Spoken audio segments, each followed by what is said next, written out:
Woohoo! The boys are back in town. The boys are back in town. Are we back I think in? I'm trying to initiate my music career with this pod. It's so funny you say that because actually I've got the question for you. Oh, about music careers? Yes, it is. It is. If you had any choice, you had to select any one of these. What race would you be? No. I love this question. I'm joking. You know this kind of question. I asked this question to all my closest friends. This is not my question. It's not my question at all. It's just a joke. I was so ready for that question. I was weirdly too ready for that question. I don't even know what you're going to answer. Maybe do It was going to be very scary, and it was going to definitely get us cancelled. Do it off camera, maybe. No, what's your go-to karaoke song? My go-to karaoke song? Yeah, what's the song? This question sucks compared to the first one you want to ask. No way, really? What? The first one's going to be straight fire. I just don't feel like we can answer that. We can't. Yeah. My go-to karaoke song, it probably has to be something Michael Jackson. Oh, really? You gotta. Oh, yeah? Because those are the only ones I know the words to properly. Okay. You know what I mean? Because as a kid, that's what you grew up to listen, like your father or your parents listened to Michael Jackson. Yes, everyone had that. So absolutely. You know Michael Jackson. I'm bad. But that's a banger. That's a very good one. That's a to be fair, Michael Jackson ones are really, really good. You just have to deal with all the other stuff that comes with it. There's context, right? Of Michael Jackson? Oh, but you know what? Saying that. Yes. Equally. Yes. Unpopular opinion. Yeah. Mama rolling that body, got every man in the R. Kelly? Yo! If they are in jail or there's an accusation, the song is fire. Hey, let me tell you something. When that track comes on, y'all gotta fight to not sing along to that. It's so good. And you have to be like, he peed on kids. Yeah. the little shoulder up. Yeah. R. Kelly, why you done do this, man? Why you done do this, man? If you could have just... If you could chill out, bro. If you could have just not peed on the kids. Jeez. We could still play. We could still be bumping. Remix to Ignition. Rolling that, but I believe I can fly. Oh. Come on. So good. So good. Such a good song. Same girl. Same... Usher I don't know R. Kelly? Oh, no, Same girl? I do know that song. Dude, I do. Come on, don't play with me. So this is complete. I'm taking it completely out there. Best R&B album of all time. Best R&B album is Usher Confessions Part 2. Oh yeah, that's not even controversial. Oh really? That's facts. Oh, I thought you were gonna fight me a little bit. No, that's it's quite facts. a boring response. No. Plain vanilla shit. But there is an album, but I can't remember the guy's name. Producer, Google it. No, I think his name is Genuine. Oh yes, he released this album. I can't remember. Yeah, his R&B album. Nick, I swear to you, every time I hear it, my hips do this thing where they wind. They wind it. Don't they wind it? Yeah. Wind what's your song? My go-to karaoke song. So do you want? I've got two answers here. Okay, here we go. Fucking Nick with these bloody long, ridiculous. Okay, I got two. And you're gonna think it's really boring. I'm anticipating this. Go on. So I would say off the bat, it would be Moana, How Far I'll Go. What? Yeah. Isn't that like a kid's movie? Yeah. Well, bro, I don't know. Grow up. I think it's got adult themes. Grow up. It's about perseverance and feminism, but it's also. I did sociology at university. Yeah. I don't know if you can tell. No. And then also Valerie, Amy Winehouse. Oh, so good. Jeez, you really resurrected yourself there. Yeah. Because you were going down a dark, ugly, horrible path. Why don't you take it over, Valerie? Track. It's Mark Ronson as well, right? Oh, really? Mark Ronson Mark Ronson and Amy Winehouse. That's amazing. Yeah. But you know what's a great one? If you can find it. Because it's quite difficult to find like that great. There's some obscure songs that you can't find at most karaoke places. If you can find Ghost Town, Kanye West. Oh, can you mention Kanye West? Oh, I don't know. We had a whole bit on R. Kelly. I'm pretty sure we're good with Kanye West. I'm pretty sure we're okay. West. But Ghost Town, that song. Track. If I have a few drinks and I'm doing karaoke, I will cry. Track. I will absolutely cry. We'll talk about that. I think we have to go have a music episode, but we'll talk about that at some other point. Mind your goddamn business.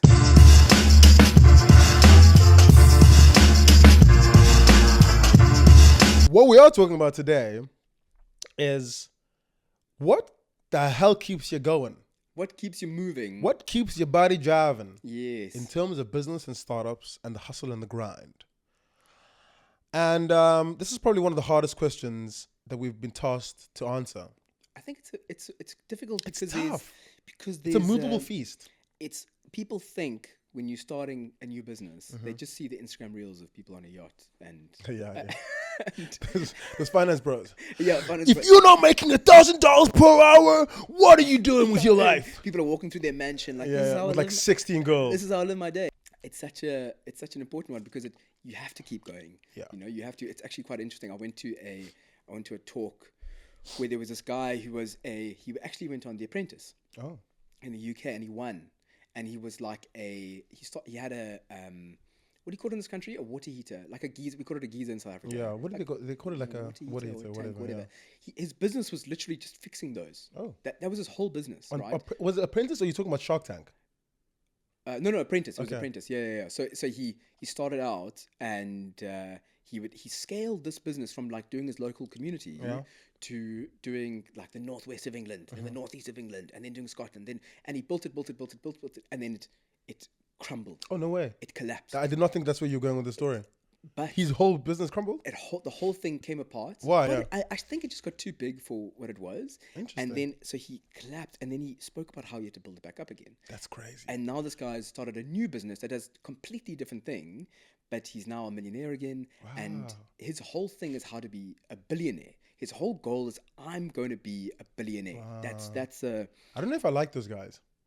it's Those guys that have that like money goal. I feel weird about those I've guys. got opinions about it as well, actually. But he's like, I will be a billionaire. And his whole thing is like, he wakes up first thing in the morning Yeah. and he puts on like a David Goggins video. No. Because he's like, that inspires him off the bat. He's like, Ah. okay, cool. Like I'm also kind of a sucker for those inspirational reels. Bro, eat me up, spit me out, take me to hometown. Like a David Goggins video, Yeah.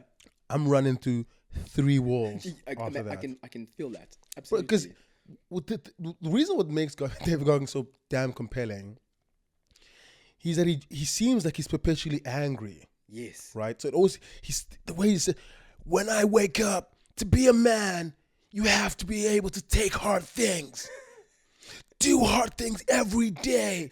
And you're just sitting there in bed in like your little PJs, all naked, Yeah, all cozy and warm. Cozy and And you're like, and you just have like a glass of milk or whatever tea on your bedside. because you're a pussy. Yeah, because you're a little bit. And you're watching this David Goggins video and you're going, by God, who am I? I need to be better. Yeah. I need to be. So you get up and you like it galvanizes you, right? So But I mean, you're very good at this. Like you wake up first thing in the morning and you go to gym. Yeah. You eat your like kilogram of protein. and then you get going. But I guess it's a big one because obviously, and not to get deep for a second, you starting now in South Africa. You started a few years ago. Like when did you start now? What year did you start? 2017. 2017. Yeah. So it's been going for quite a while now. You know, 2017 in its first form. in its first, like Yeah. in its infancy. Infancy, yeah. So you started now. You then came to London. You got an amazing job, a well-paid job. If I were you, I wouldn't have carried on. You know, I'm not sure if I would have had the perseverance, and especially in a business like insurance. It's nuggety. It's Nuggety. bureaucratic. Is that a it's- word? Nuggety? It's definitely. I think it's a rugby term, but you get what I'm saying. I get what you're saying. It's bureaucratic. Nuggety. It's administrational. Yeah. I find it really, really impressive. Thank And you, my as, friend. As a friend, I find it super impressive Thank you. that you did that. So, what do you think? I'll kiss you later. That's amazing. Thank you. so much. Amazing, fantastic, off camera. What do you think kept you going? What do you think? Oh, sorry, I got lost. I got lost in the sauce there. Literally, I was like, Mwah. Sorry. Continue. I'm a professional. Imagine this affects a lot of people. What do you think kept you going? So Through all of that. yeah, man. Thanks for that. Seriously, I think firstly it's awesome that you see that. I mean, I've been just for context. I've been friends with Nick for about 15 years, 16 years, 17 years, whatever ages. something. A bit too long. Too really. long. I'm gonna figure out how to fucking get this guy out of here. No, so one thing I will say about starting a business, and I think you touched on this a little bit, and I think Elon Musk made this comment. He said, starting and running a business is like chewing glass, looking into the abyss, and telling everyone it's going okay. Yes, sure. And truer words have never been spoken. Yes. Because very often it's an incredibly gritty and difficult thing to do. And you're often tasked with figuring out the hardest problems that the business has to offer. And that can take everything out of you. It can be incredibly draining. It can be incredibly tiring. It can be incredibly depressing. Sure. But I think the one thing that allowed us, and I think entrepreneurs in general, to continue going is one, first, having real purpose. And what I mean by that is having tangible, material, substantive purpose to why you're doing what it is you're doing. Because if you do not have real, tangible, substantive purpose, and your things are like, I want to make a bunch of money, it won't last. Yeah. Because that won't be enough of an engine. That won't be enough of a driver to make you continue. So, for example, with Kesho, it's the passion to give back. Yes. That is something that can get someone up a bit out of bed, and like, you know, get you going, because no, it matters. Even if I don't do this, no one else will. It matters. I therefore have to. So you have to have real, material, tangible passion. And accompanying that is also what I like to refer to as green lights. Now, what are green lights? Green lights is a concept that I thought about a while ago, but it's essentially the way to describe little wins on a long and treacherous journey. So often building a business is like going on a long and treacherous journey. But if you have these little moments of, oh, wow, this validates my idea, this validates my position, this validates my business, it gives you just a little bit more energy to continue to the next green light. That's such an interesting And concept. it's enough green lights happen and hit in a row, you can eventually get to the ultimate goal, which is the success and thriving of your business. So, for example, I'll give you an example. Sorry, hang on quickly. go For on. example, that is such an amazing concept. That is such a, you see the green lights and it gives you that encouragement to carry on, and you go, wow, Yeah, actually I've got something I've here. got something here. Amazing. And you need them, and you need to keep your eye open for them. Probably good to, based on green lights, what do you think would have been a green light for Kesho? Because an NGO is a tricky one. A lot of that is just passion and Yes, love for the game. sure. Like, what do you think is a green light that would have gone, yeah, let's carry on, guys? You know what? I think a big one for us when you started out was, is there, we're going to start the business, we're going to start the NGO, and we're going to see now, we're going to raise the money for particular charities. We knew we wanted to be in the Eastern Cape. We knew we wanted to focus on education. Are we going to find the right partners, the right people? So if I think the two green lights that I could speak of off the bat was, so the two charities we support are Rosie's Christian Daycare and Mzansi's Rugby Academy. Shout out Rosie Christian's Daycare. No, Mzansi, so say it again. and Mzansi's Rugby Academy. Mzansi's Rugby they're great Academy. guys. Great Shout guys. out to you guys. Shout out. So it's essentially for us, it was like how we came across these charities was so interesting. So like for Rosie's Creche, my aunt was already kind of helping out. She was, and the reason she was helping out was because when like 10 years ago, there was a kid that she used to take out of Cotlands, which is like an orphanage. Okay. And she used to she didn't necessarily adopt him, but he would come to all of our family gatherings, come for Sunday, like we'd take him out, play football with him. It was really cool. That's cute. It was really cute. He was a great kid. His name's Selo, and now he's an adult. Now he's a grown person, and he was working at Rosie's.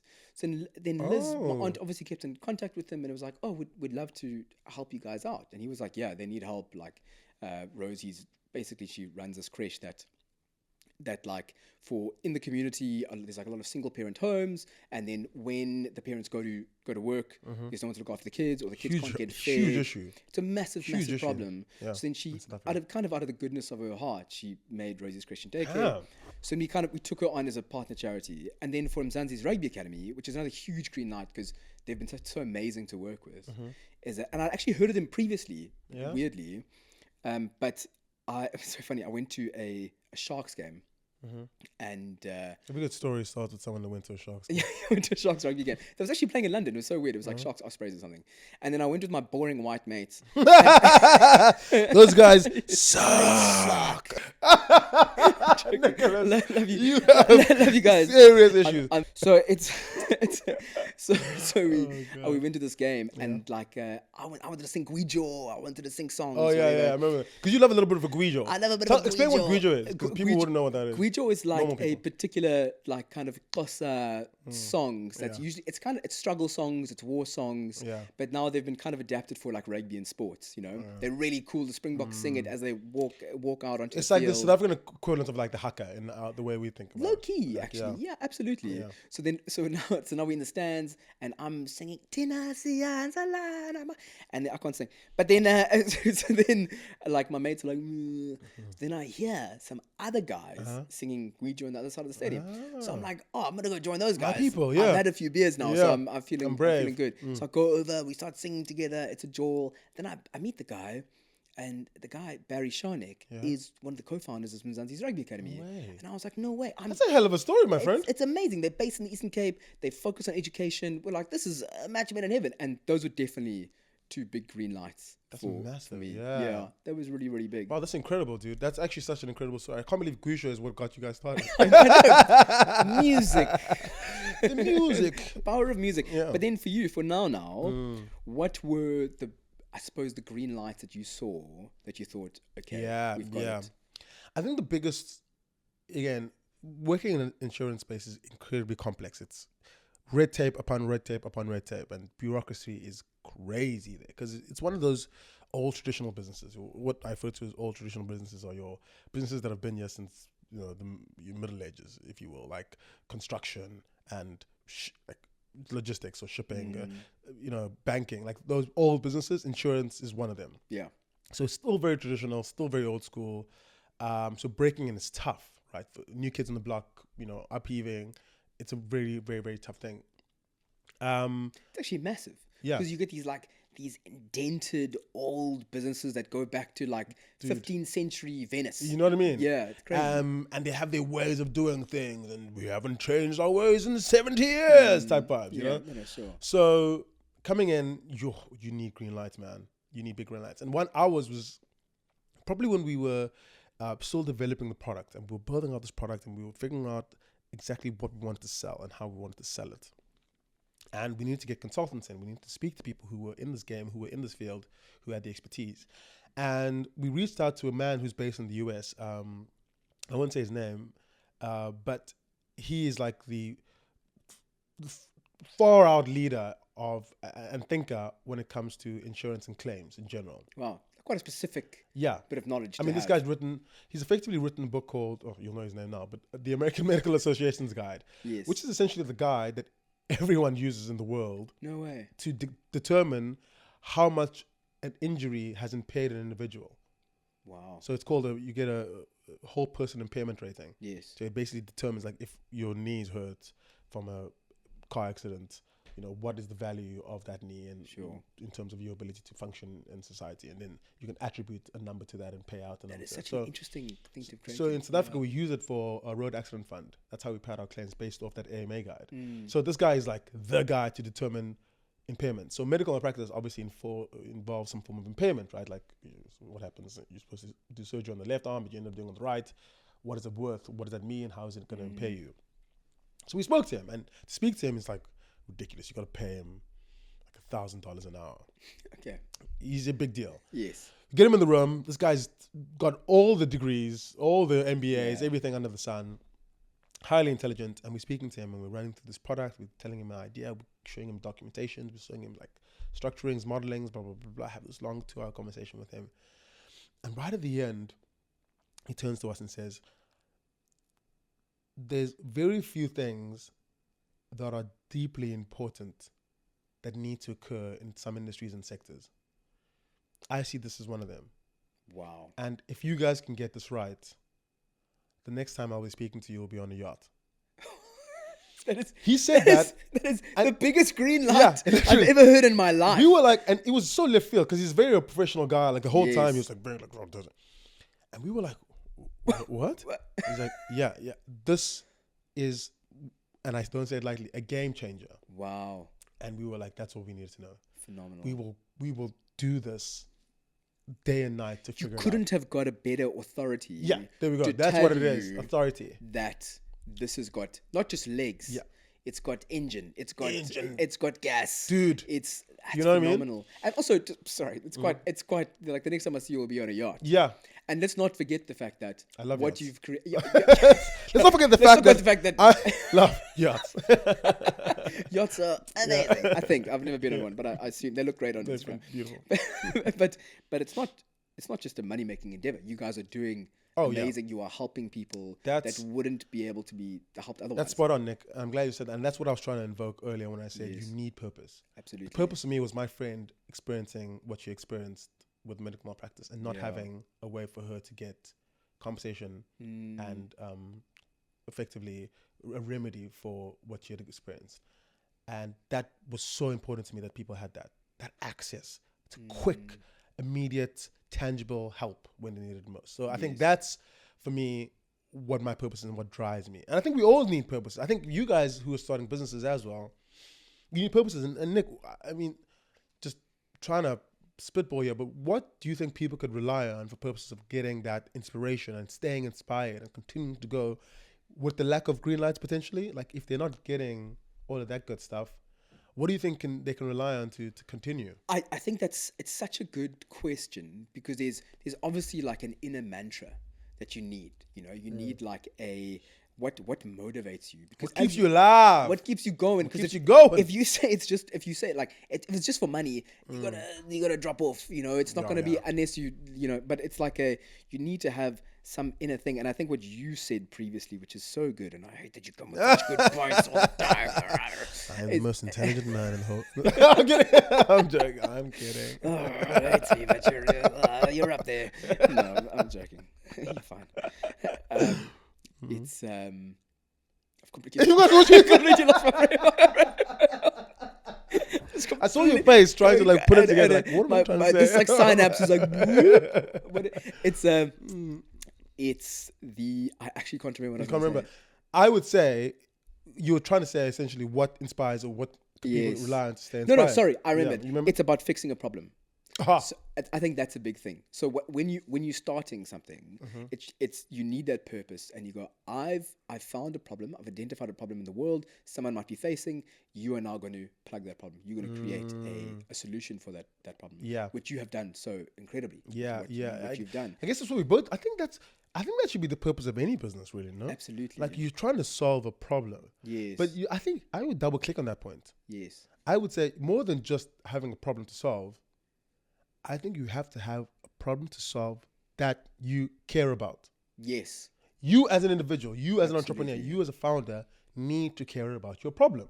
Yes. And that's why, for example, the things you focus on, if you notice this, the two charities that you're currently working with, number one is because a child used to play with your family. Now that child has gone on to do, things with this charity, and now you want to be involved.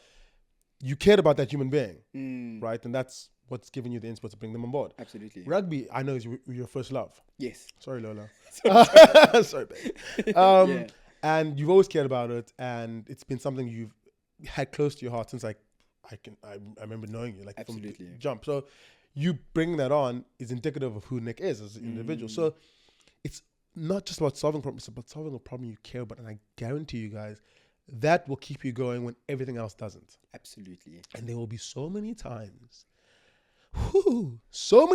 you're gonna be like, fuck it, I'm done. Yes. Like, I don't want any more of this. I'm so over this. It's the worst thing ever. And if you don't have the thing that goes, continue. Do one more day. How do I continue? Yes. And genuinely like, how do I continue? I should continue. I need to continue. Man, it's all the more difficult and it's not sustainable. Yes. So the things to me, I think, more than that is also finding inspiration anywhere. So if it's on Instagram by following like an inspirational account, you'd be surprised how much, like we saw them going. That actually makes a How difference. much that makes it. You'd be actually shocked. Reading certain books, books like How to Build a $1 Billion App, or what's the book called by Peter Thiel? One. One. I think it's called One. There's a sequel called Two.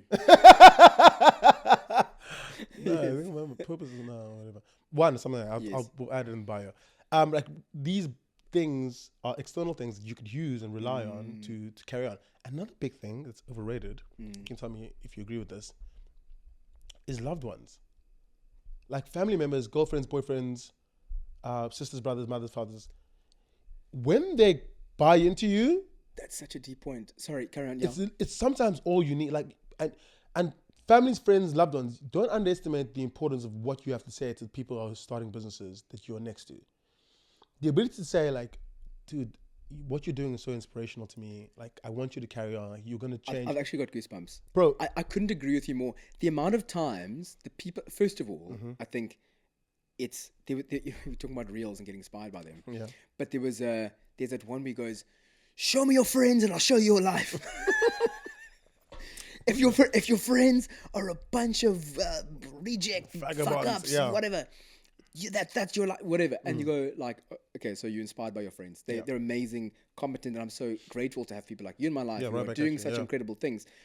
But it's also when you're feeling low and you whatever, it's like, it's when you tell someone like, oh, I'm starting this new thing, and someone goes, oh, cool.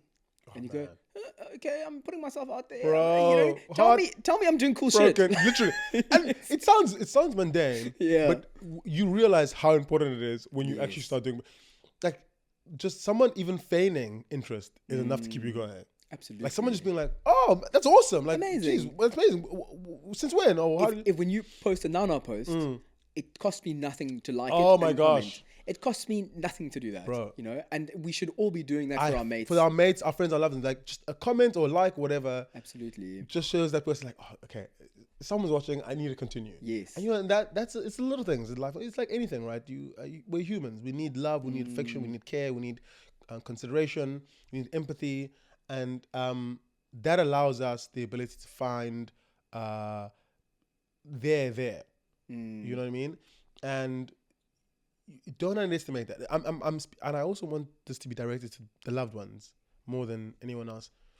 Don't underestimate the importance of a kind word, the importance of a push, the importance of a congratulations. You know, it could be the difference between that person quitting tomorrow and continuing for another day. I think that's couldn't agree with you more. I think it's so important. Yeah, because then you think like, does no one actually back me? Am I an idiot? And many times, why would I think? Why would I think I could do this? Yeah, and many times a day, as you're running a business, and you can attest to this, you have that feeling. Yes. Am I an idiot? Yeah. Am I the dumbest man to ever brace the face of this earth? Yeah, absolutely. I always have that thought. It's like a problem. I talk to my therapist about it all the time. Yeah. Yeah, and just the idea of someone giving you some backing is everything. I think it's massive. You know, I think that's really, really big. So, at the end of the day, find your reasons why. Make sure they're substantive. Make sure they're real. Make sure they're not airy fairy. Find inspiration wherever you can. Any nook and cranny, books, podcasts, inspirational videos on Instagram. Most importantly, family members and friends. Back your boys and girls. Back your boys, man. Yeah, back your boys. Absolutely. And keep the entrepreneurial spirit alive, because you're one decision away from making someone's life a little better. Absolutely. I love that. Yeah, so that's so great. Continue to thrive, and we will be with you for the ride. Yeah, absolutely. Stay tuned. Love you.